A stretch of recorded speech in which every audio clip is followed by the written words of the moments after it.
తెలుగు కథా పారిజాతాల శ్రోతలకు స్వాగతం. ఈరోజు చదవబోయే కథ బంధం. ఈ కథ గీతం సంస్థ వారు నిర్వహించిన జాతీయ స్థాయి కథల పోటీల్లో ప్రథమ బహుమతి పొందింది. రచన పఠనం ఎంఆర్వి సత్యనారాయణమూర్తి. పద్మ, మావయ్యకి కాస్త పెరుగు కొట్టించు, మామిడి పండు ముక్కల ప్లేట్ను కూడా ఇలా పట్రా అన్నాడు సుబ్బారావు. ఏమిట్రా హడావిడి, నేనేమైనా కొత్తవాడినా? అమ్మాయికి వడ్డం తెలీదా? బ్యాంక్ ఆఫీసర్ అయినా నీ కంగారు మాత్రం తగ్గలేదురా అన్నారు పరంధామయ్య. అలా చెప్పండి బాబాయ్ గారు, ఆఫీసుకు వెళ్లే ముందు హడావిడే, వచ్చాక హడావిడే. ఈయనతోనూ పిల్లలతోనూ నేను హైరాణ పడవలసి వస్తోంది అంది పద్మావతి. పద్మ, వీళ్ళ నాన్న కూడా ఇలాగే ఉండేవాడమ్మా. ప్రతి పని ఒకటికి 2 సార్లు చెప్పడం, అది పూర్తయ్యే వరకు హంగామా చేయడం, వాడి గుణమే వీడికి వచ్చింది అన్నారు పరంధామయ్య. మావయ్య, ఇటువంటి విషయాలు నాతో విడిగా చెప్పు, ఆడవాళ్ల ముందు చెబితే పరువు పోతుంది.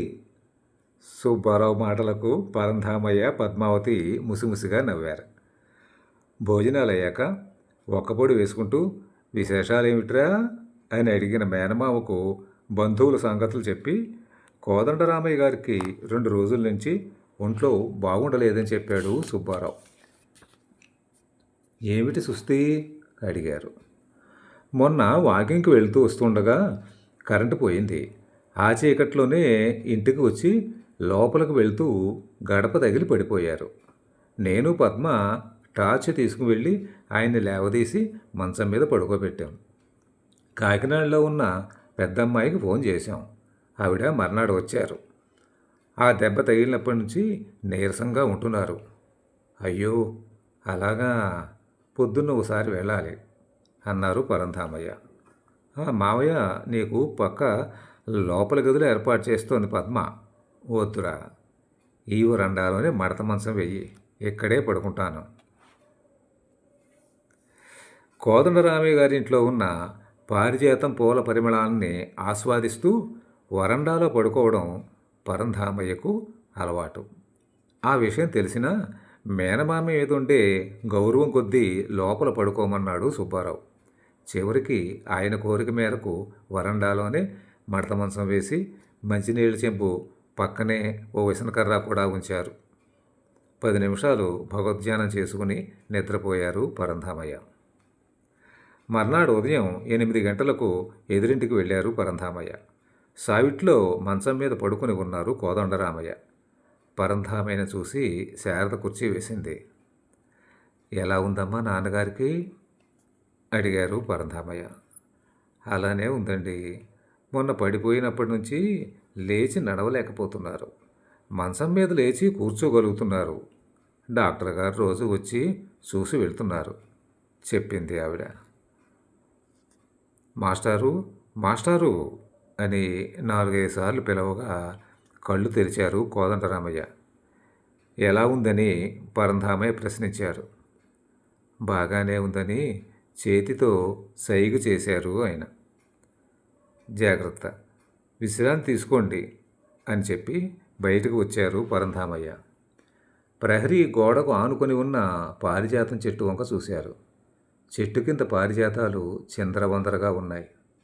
తాను తణుకు వచ్చినప్పుడల్లా కోదండరామయ్య గారింట్లో పారిజాతాలు తీసుకెళ్ళి పూజ చేసుకునేవాడు. ఒక విధంగా తనకి కోదండరామయ్య మేస్టారికి స్నేహం కలిపింది ఆ పారిజాతమే. ఆలోచనలతో బరువెక్కిన హృదయంతో ఇంటికి వచ్చారు పరంధామయ్య. మావయ్య, మాస్టార్ని చూశావా అడిగాడు సుబ్బారావు. చూశాన్రా. గలగలా పారేసి అలయేరు హఠాత్తుగా ఎండిపోయి పిల్లకాలువలా మారినట్లుందిరా ఆయన్ని చూసినప్పుడు. ఎంత మంచి విషయాలు చెప్పేవారు. మనిషి స్వార్థం విడనాడితేనే సమాజం బాగుపడుతుందని, సంపాదన పెరిగే కొద్దీ మనిషి మనసు పెరగాలని అనేవారు. ఎప్పటికి కోలుకొని మామూలు మనిషి అవుతారో అని దీర్ఘంగా నెట్టూర్చారు పరంధామయ్య. పద్మ కాఫీ తీసుకుని వచ్చింది ఇద్దరికి. అమలాపురంలో ఉన్న చిన్ననాటి స్నేహితుడు రామకృష్ణను కలవడానికి వెళ్ళాలంటే సుబ్బారావు బ్యాంకుకు వెళ్ళేటప్పుడు పరంధామయ్య గారిని బస్టాండ్లో దించాడు. పరంధామయ్య గారు అమలాపురం వెళ్ళిన 3వ రోజున ఉదయమే సుబ్బారావు ఫోన్ చేశాడు, కోదండరామయ్య మేస్టారు చనిపోయారని. వెంటనే బయలుదేరి తణుకు వచ్చారు పరంధామయ్య. కోదండరామయ్య గారికి 3 కొడుకులు, 2 కూతుళ్ళు. పెద్ద కొడుకు బెంగళూరులో, రెండోవాడు హైదరాబాదులో, మూడోవాడు విశాఖపట్నంలో ఉంటున్నారు. పెద్దమ్మాయి కాకినాడ, రెండో అమ్మాయి విజయవాడలో ఉన్నారు. కోదండరామయ్య గారి భార్య జానకమ్మ చనిపోయి 4 ఏళ్ళయింది. గత 4 ఏళ్ల నుంచి పరంధామయ్యతో మాస్టారు పిల్లలకి పరిచయం ఉంది. తండ్రి స్నేహితుడుగా వారందరూ ఆయన్ని గౌరవిస్తారు. మొత్తం బంధువులంతా వచ్చేసరికి 10 గంటలైంది. మాస్టారు సహాధ్యాయులు, మున్సిపల్ చైర్మన్, పుర ప్రముఖులు చాలామంది మాస్టారు అంత్యక్రియలకు హాజరయ్యారు. ఎదురెదురు ఇల్లు అవడం వలన, బాగా ఆత్మీయుడు అవడం వలన పరంధామయ్య రోజు ఉదయమే మాస్టారింటికి వెళ్ళడం, వాళ్ళ పిల్లలతో పాటు కాలువగట్టుకు వెళ్ళి నిత్య కార్యక్రమాలు చేయించి 11 గంటలకు ఇంటికి తిరిగి రావడం దినచర్యగా మారింది. రాజమండ్రి గోదావరిలో అస్థి నిమజ్జనం చేసి వచ్చారు కొడుకులు. సాయంత్రం పరంధామయ్య మాస్టారింటికి వెళ్ళేసరికి కొడుకులు కూతుళ్ళు ఏదో చర్చించుకుంటున్నారు. సందిగ్ధంగా గుమ్మం దగ్గర ఆగిపోయిన పరంధామయ్యని లోపలికి రమ్మని వారే ఆహ్వానించారు. 10 రోజుల్లో ఇల్లు విషయం సెటిల్ అయిపోతే మంచిది. నేను మళ్ళీ సెలవు పెట్టి రావడం కష్టం అవుతుంది. పెద్ద కొడుకు రఘుపతి చెప్పిన దానికి రెండో కొడుకు రాఘవ కూడా స్పందిస్తూ తనకు మరలా 6 నెలల వరకు ఎట్టి పరిస్థితుల్లో సెలవు ఇవ్వరని తేల్చి చెప్పాడు. మూడో కొడుకు రాజారాం పై నెలలో తాను కంపెనీ పని మీద ఫారిన్ వెళ్ళి సంవత్సరం వరకు తిరిగి రానని చెప్పాడు. ఆడపిల్లలిద్దరూ కూడా ఇల్లు విషయం ఇప్పుడే తేల్చివేయాలని, తమ పిల్లల చదువులకి డబ్బు అవసరమని నొక్కి మరీ చెప్పారు. మళ్ళీ రఘురాం పరంధామయ్య గారికి తిరిగి, అంకుల్, రెడ్డి గారి ఇంటిని కొంటానంటున్నారు. ఈ ఇల్లు తీసివేసి ఇక్కడ అపార్ట్మెంట్ కడతారట. 15 లక్షలు పైగా ఇస్తామంటున్నారు. మా ఉద్యోగాలు తలో చోట ఉన్నాయి. ఈ పాత ఇంటిలో ఎవరూ వచ్చి ఉండే అవకాశం లేదు. అద్దెకిచ్చిన 1000 రూపాయల కంటే రాదు. మంచి బేరం కూడా వచ్చినందున ఇల్లు అమ్మేద్దాం అనుకుంటున్నాం. ఏమంటారు అని అన్నాడు. తనేం చెబుతాడు? తండ్రి పోయిన 10 రోజులు కూడా గడవకుండానే ఆయన వస్తువులన్నీ నిర్లజ్జగా సమానంగా పంచుకుంటున్న వారి సమైక్యతను అభినందిస్తాడా? వాళ్ళని ఎంతో కష్టపడి పెంచి పెద్ద చేసి పెళ్ళిళ్ళు చేసిన ఆ త్యాగమూర్తి అనుభవాలు, జ్ఞాపకాలు ఆవగింజంత కూడా మిగల్చకుండా ఆ ఇంటిని నేలమట్టం చేయడానికి తొందరపడుతున్న వారి రూపాయల ముందు చూపుకు ముగ్ధుడయ్యాడనా? ఏం చెప్తాడు? మౌనంగా బయటికి వచ్చేశారు పరంధామయ్య. ఇంటికి వచ్చాక వరండాలో కుర్చీలో కూర్చుని కోదండరామయ్య మాస్టర్ ఇంటికేసే చూశారు. జానకమ్మ అదృష్టవంతురాలు.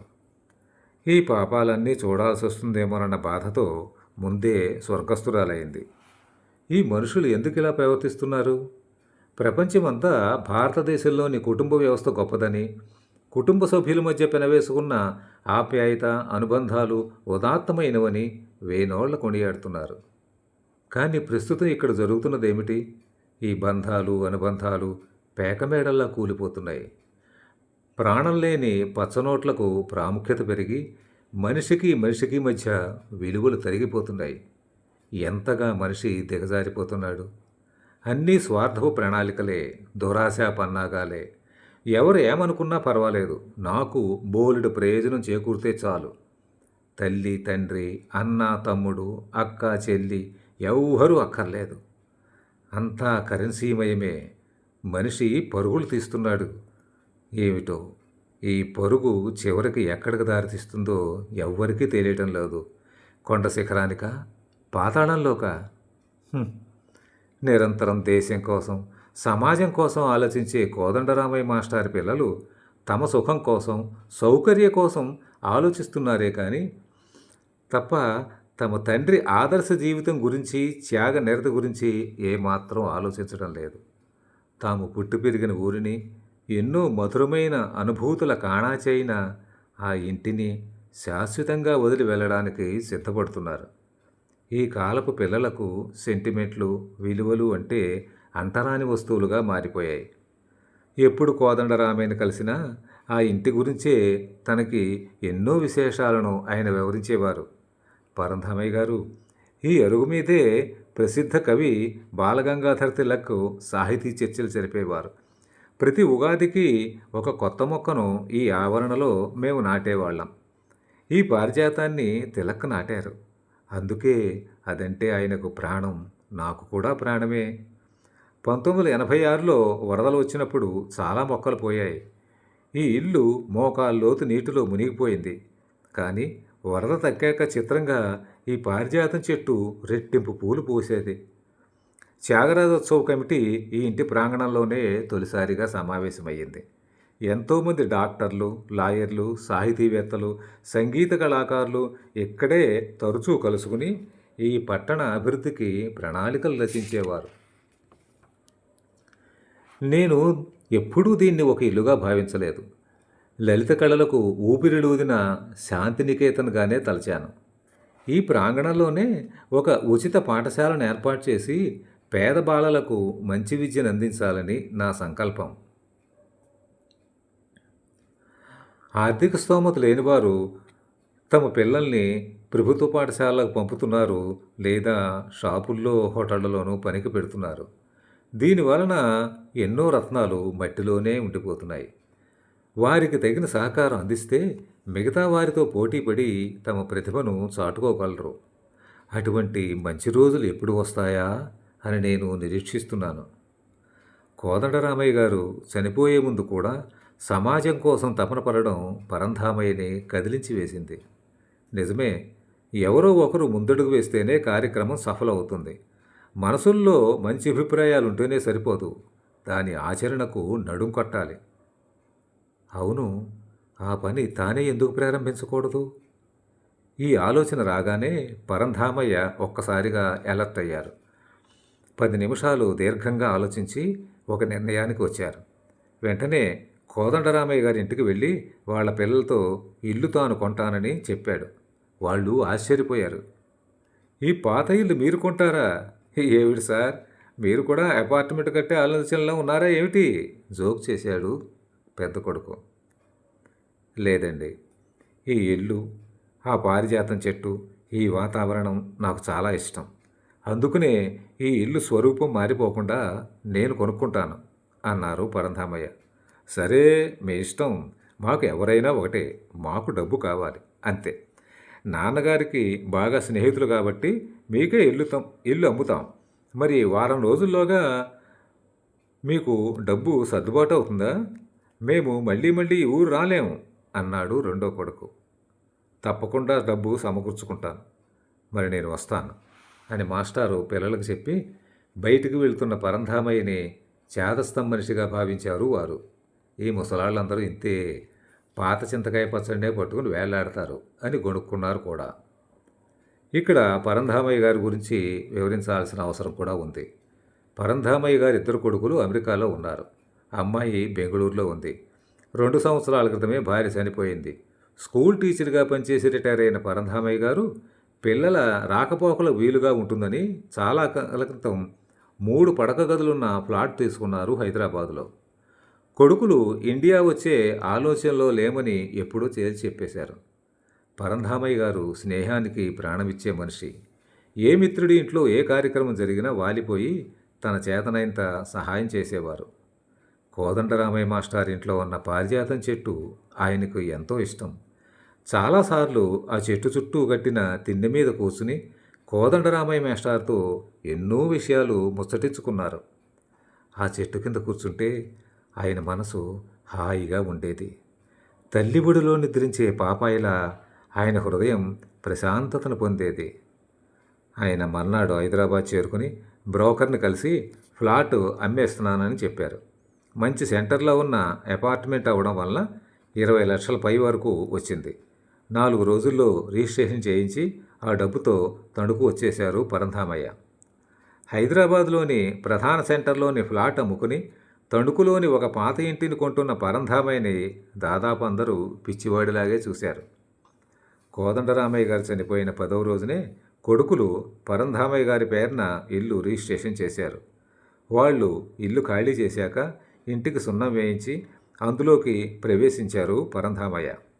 పట్టణంలోని లాయర్ సుబ్రహ్మణ్యం గారిని కలిసి తన మనసులోని మాట చెప్పారు. ఆయన వెంటనే బ్యాంక్ ఆఫీసర్ రాధాకృష్ణకు ఫోన్ చేసి ఒకసారి రమ్మని చెప్పారు.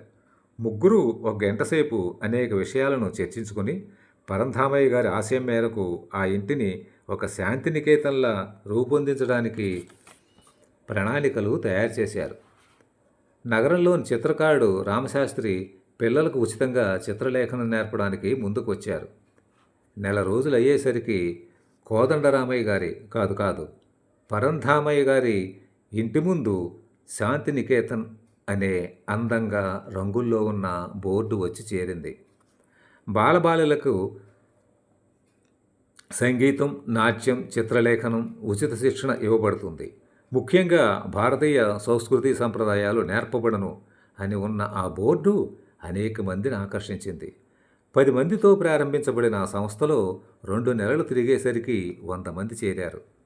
పాశ్చాత్య నాగరికత వ్యామోహం, ఆంగ్ల భాషపై అంతులేని మక్కువతో తెలుగు వాళ్ళమన్న ఉనికిని మర్చిపోతున్న తరుణంలో చాలామంది లలిత కళల్లోనైనా తమ పిల్లల్ని తీర్చిదిద్దాలన్న ఉద్దేశంతో శాంతినికేతన్లో తమ పిల్లల్ని చేర్పించారు. పరంధామయ్య గారు మాత్రం ఉదయం సాయంత్రం వేళల్లో పారిజాతం చెట్టు కిందే కూర్చుని నికేతన్ విషయాలు చూస్తూ ఉంటారు. సంస్థ ఆశయాలు, మనుగడ ప్రజల్లో బాగా ప్రచారం జరిగింది. పర్యవసానంగా ప్రఖ్యాత చిత్రకారులు రామశాస్త్రి, కర్ణాటక సంగీత విద్వాంసులు శారద, నర్తకీమణి కళ్యాణి స్వచ్ఛందంగా శాంతినికేతన్లో పనిచేయడానికి ముందుకు వచ్చారు. పరంధామయ్య గారు, సుబ్రహ్మణ్యం, రాధాకృష్ణల సంయుక్త ఆధ్వర్యంలో శాంతినికేతన్ సకల కళారంజితంగా చురుకుగా ఎదిగింది. పరంధామయ్య గారు, మీ నికేతన్లో చేరాక మా అబ్బాయిలో చాలా మార్పు వచ్చిందండి. ఇంతకు మునుపు మా మాట లెక్క చేసేవాడు కాదు. కానీ ఇప్పుడు మీరు చెబుతున్న సంస్కృతి సంప్రదాయాలు వంటపట్టాయి. నన్ను నాన్నగారు అని పిలుస్తున్నాడు. వాళ్ళమ్మని ఎంతో ప్రేమగా పలకరిస్తున్నాడు. ఒక్కగానొక్క కొడుకు మొండివాడిగా తయారయ్యాడని దిగులు పడుతున్న సమయంలో మీ శాంతినికేతన్ మా సంసారంలో వెలుగుపూలు పోయించింది, కాంతిరేఖలు ప్రసరించింది. మాస్టారు, మా అమ్మాయి వాణి మీ సంస్థలో చేరిన 2 నెలల్లోనే అన్నమయ్య కీర్తనలు స్వరయుక్తంగా, శ్రావ్యంగా పాడుతోంది. అందరూ నేర్చుకుంటున్నారు. మీ నికేతన్లో చేరాక ఉచిత శిక్షణ అంటే ఏమీ చెప్పరని మమ్మల్ని హేళన చేసిన ఇరుగు పొరుగు మా అమ్మాయి గానం విని ఆశ్చర్యపోతున్నారు. ఆ తర్వాత పశ్చాత్తాపడ్డారు. మీ రుణం ఎన్నటికీ తీర్చుకోలేం పరంధామయ్య గారు.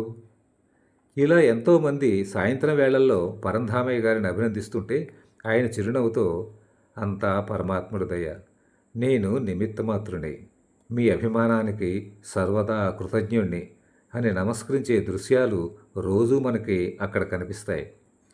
ఏమాత్రం సమయం దొరికినా ఇంకో 10 రూపాయలు ఎలా సంపాదించాలా, లేదా ఎవరిని దెబ్బతీయాలా అని ఆలోచించే మనుషులను ఈ రోజుల్లోనే జీవన సంధ్యా సమయంలో కూడా ఈ సమాజాభివృద్ధికి నా వంతు కర్తవ్యం నిర్వర్తించాలన్న పట్టుదలతో నిస్వార్థంగా పనిచేసే పరంధామయ్యలు ఉన్నారు. కొద్దిపాటి నీరు పోస్తే కొండంత నీడనిస్తూ సుగంధ పరిమళ పుష్పాలు అందించే మనోహర పారిజాతం చెట్టు ఉంది. కథ సమాప్తం. కథ నచ్చితే లైక్ చేయండి, షేర్ చేయండి, సబ్స్క్రైబ్ చేయండి. ధన్యవాదాలు.